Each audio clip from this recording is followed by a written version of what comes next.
सभी को नमस्कार। Chemistry by Kapil Dange sir YouTube channel पे d and f block elements के पार्ट 6 तक अपन ने इसका डी खंड वाला जो भाग था वो कंप्लीट कर लिया। आज अपन इसके पार्ट 7 में पढ़ेंगे एफ ब्लॉक एलिमेंट्स।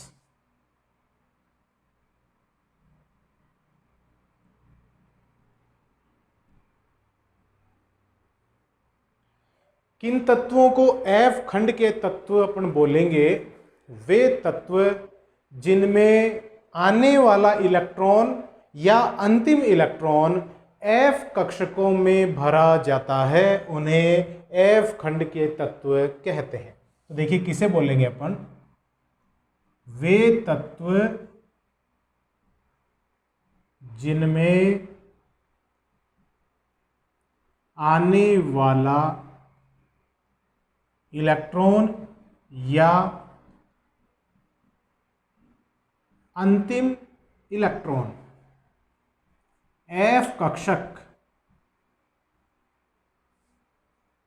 में भरा जाता है, एफ खंड के तत्व कहलाते हैं।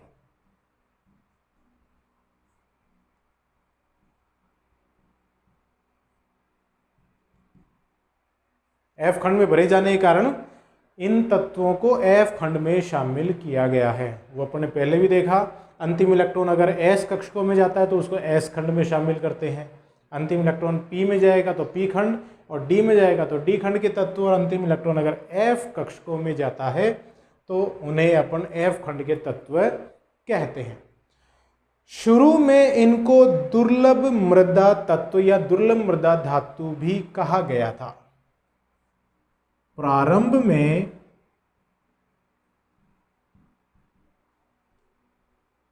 इन्हें दुर्लभ मृदा तत्व भी कहते थे।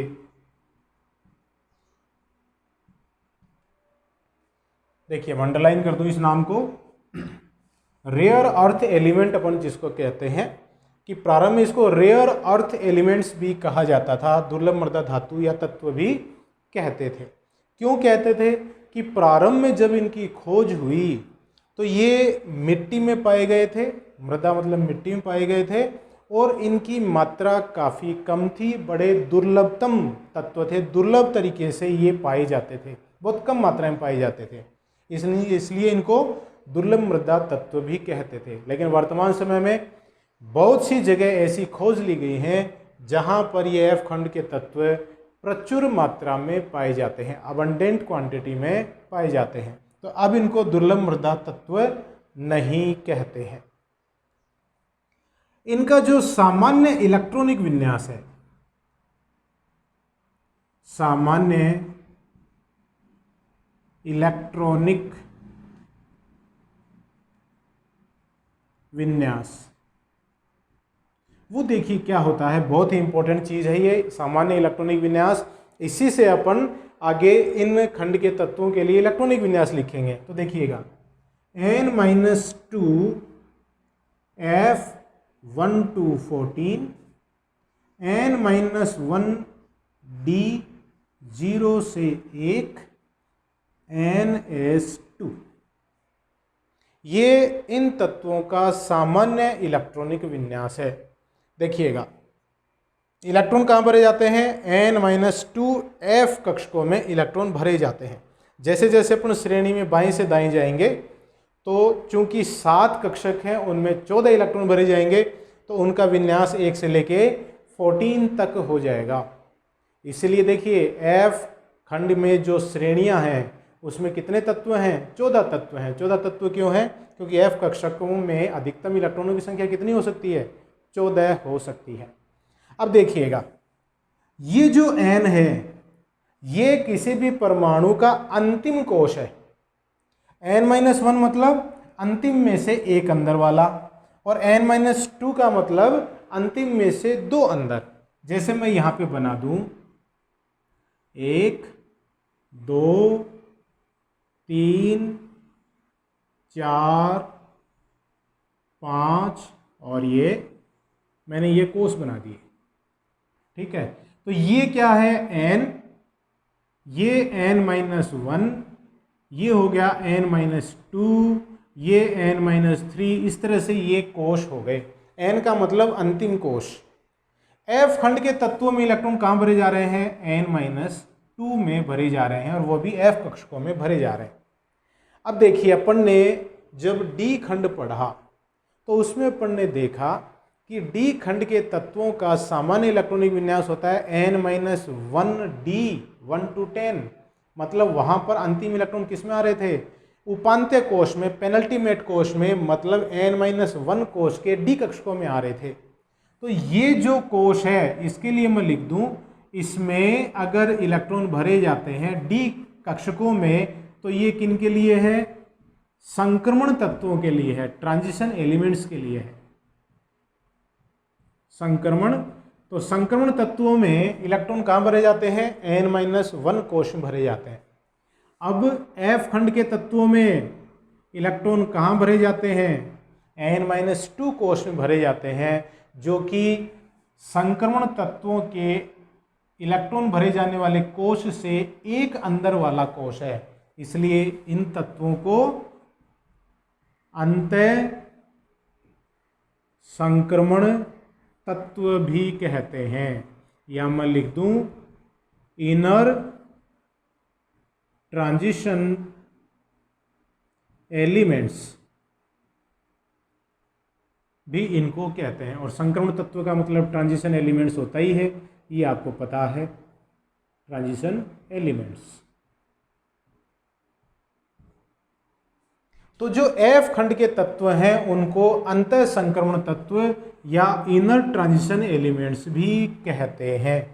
कारण यही है कि इनमें जो अंतिम इलेक्ट्रॉन भरे जाते हैं वो संक्रमण तत्वों के n-1 कोश से भी एक अंदर वाला कोश, मतलब n-2 कोश में इलेक्ट्रॉन भरे जाते हैं, अंतिम इलेक्ट्रॉन, इसीलिए इनको अंतः संक्रमण तत्व भी कहते हैं। क्लियर? अब देखिएगा, डी खंड में 2 श्रेणियां हैं।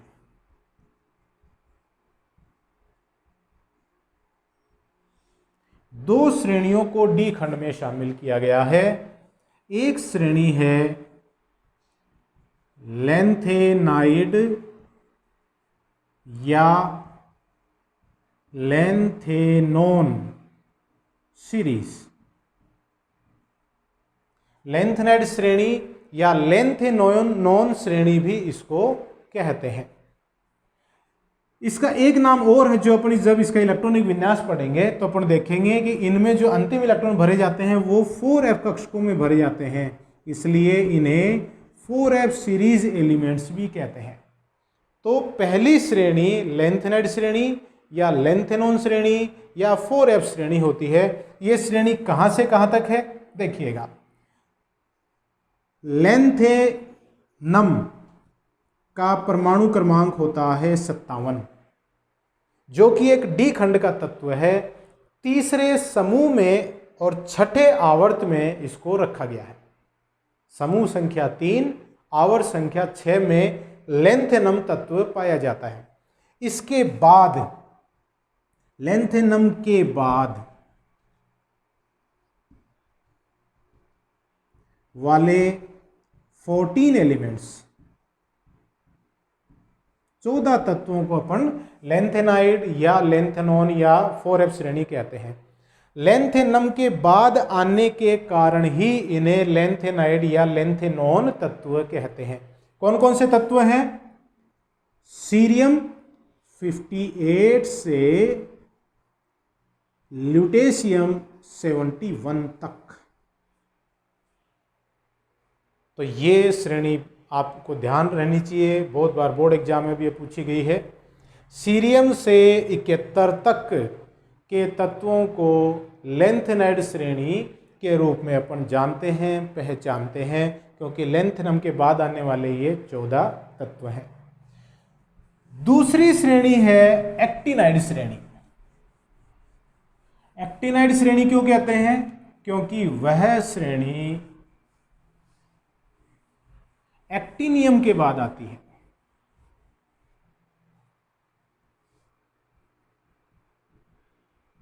एक्टिनाइड या एक्टिनोन या 5F सीरीज एलिमेंट्स। दूसरी श्रेणी ये है, दो श्रेणियां हैं एफ खंड में, लेंथेनाइड श्रेणी और एक्टिनाइड श्रेणी। एक्टिनाइड श्रेणी नाम कैसे पड़ा? एक्टिनियम 89 के बाद आने के कारण बाद वाले 14 तत्व इस श्रेणी में शामिल करे गए हैं। एक्टिनियम के बाद आने वाले, क्योंकि एक्टिनियम के बाद आ रहे हैं इसीलिए इनको एक्टिनाइड या एक्टिनोन कहते हैं। और जब अपन इनका इलेक्ट्रॉनिक विन्यास देखेंगे तो अंतिम इलेक्ट्रॉन कहाँ जा रहे हैं? 5F कक्षकों में भरे जाने के कारण इन्हें 5F सीरीज एलिमेंट्स भी कहते हैं। कौन कौन से तत्व हैं? थ्योरियम 90 से लॉरेंशियम 103, ये 14 तत्व हैं 90 से लेके 103 तक। तो श्रेणी चाहे लेंथेनाइड श्रेणी हो चाहे एक्टिनाइड श्रेणी हो, दोनों ही एफ खंड की श्रेणियां हैं। अतः दोनों में ही 14 तत्व हैं। ये आपको पता होना चाहिए कि कौन सी श्रेणी में कौन से तत्व शामिल करे गए हैं। 58 सीरियम से 71 लुटेशियम तक तो लेंथेनाइड श्रेणी, 90 थ्योरियम से लेके 103 लॉरेंशियम तक एक्टिनाइड श्रेणी अपन शामिल करते हैं। अब देखिएगा, ये दोनों ही श्रेणियां आवर्त सारणी के मुख्य भाग में शामिल नहीं हैं। इन दोनों श्रेणियों को ही आवर्त सारणी के मुख्य भाग से बाहर पृथक रूप से रखा जाता है। तो दोनों ही श्रेणियां अपन जब आवर्त सारणी देखते हैं तो आवर्त सारणी में एस खंड सबसे राइट में पी खंड होता है और एस और पी खंड के बीच में डी खंड होता है। और जो दो श्रेणियां हैं 4F श्रेणी और 5F श्रेणी, वो आवर्त सारणी में बिल्कुल पृथक से बाहर रखी हुई है। तो अब देखिए, अपन देखेंगे दोनों श्रेणियों को पृथक पृथक रूप से अपन डिटेल में पढ़ेंगे और इनके विभिन्न गुणों को अपन समझेंगे। तो सबसे पहले मैं लेता हूं लेंथेनाइड एलिमेंट्स, लेंथेनॉन एलिमेंट्स, या जिसको अपन कह सकते हैं 4F सीरीज एलिमेंट्स। तो सबसे पहले ले लेते हैं लेंथेनाइड्स और लेंथेनॉन्स और 4F series elements.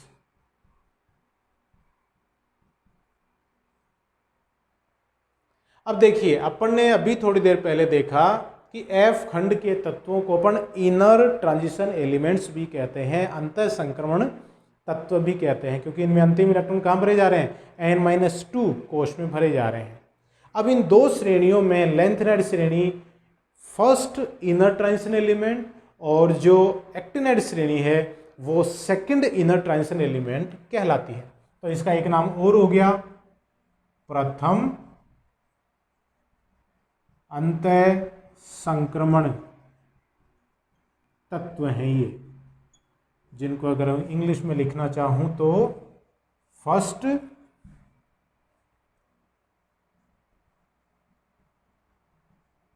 Inner transition elements भी इनको कहते हैं, फर्स्ट इनर ट्रांजिशन एलिमेंट्स। अब ये तत्व कौन कौन से हैं? अभी अपन ने देखा, कहां से कहां तक है? 58 से लेके 71 तक। तो देखिएगा, सीरियम, प्रेसियोडाइमियम, सीरियम कितना है? 58, प्रेसियोडाइमियम 59, फिर neodymium 60, promethium 61, samarium 62, europium 63, gadolinium 64, terbium 65, डाइस्प्रोस्मियम 66, holmium 67, इर्बियम 68, थ्यूलियम 69, ytterbium 70, lutetium 71। 58 से लेके 71 तक। इसका नाम क्या है? सीरियम, प्रेसियोडाइमियम। 60 है नियोडाइमियम, 61 है प्रोमीथियम, 62 है समेरियम, 63 है यूरोपियम, 64 है गैडोलिनियम, 65 टर्बियम, 66 डाइस्प्रोस्मियम, 67 है होल्मियम, 68 इर्बियम, 69 थ्यूलियम, 70 इटरबियम और 71 होता है ल्यूटेशियम। ठीक है। अब ये जो तत्व हैं, इन सब तत्वों की समानता, ये तत्व या इन तत्वों की समानता, ये तत्व जो 4D श्रेणी का प्रथम तत्व है जिसे अपन कहते हैं इट्रियम, जिसका इलेक्ट्रॉनिक विन्यास होता है 39, से समानता दर्शाते हैं।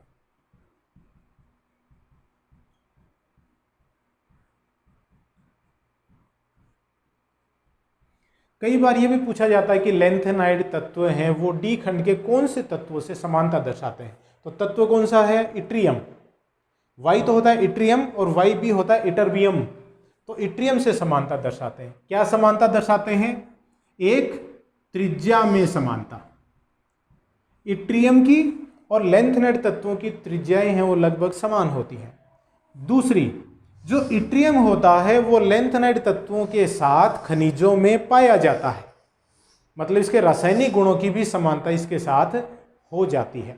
तो इट्रियम की त्रिज्या और इट्रियम है वो इन लेंथेनाइड तत्वों के साथ खनिजों में पाया जाता है। क्लियर है ये चीज? ठीक है। अब इसका महत्वपूर्ण गुण जो बहुत बार बोर्ड एग्जाम में और विभिन्न कंपटीशंस में पूछा जाता है वो है इलेक्ट्रॉनिक विन्यास। हर एक साल बोर्ड एग्जाम में कोई न कोई तत्व का इलेक्ट्रॉनिक विन्यास जरूर से पूछते हैं। तो वो इलेक्ट्रॉनिक विन्यास देखिए क्या है। Electronic configuration.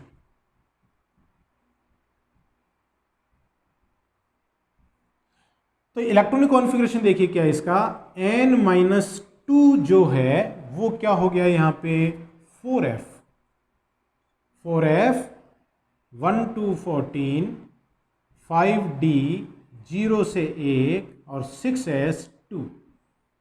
और ये इलेक्ट्रॉनिक विन्यास किसके बाद है? जिनोन के बाद है। मैं यहाँ पे वापस लिख दूँ इसको, जिनोन अक्रिया गैस है। उसके बाद 4f 1 to 14, 5d 0 से 1 और 6s2। क्योंकि किसी भी तत्व का जो अपन इलेक्ट्रॉनिक विन्यास लिखते हैं तो वह अक्रिय गैस के साथ तुलना करके अपन सामान्यतः लिखते हैं। तो जिनोन के साथ इसकी तुलना करेंगे तो जिनोन के बाद देखिए ये 3 प्रकार के कक्षक हैं।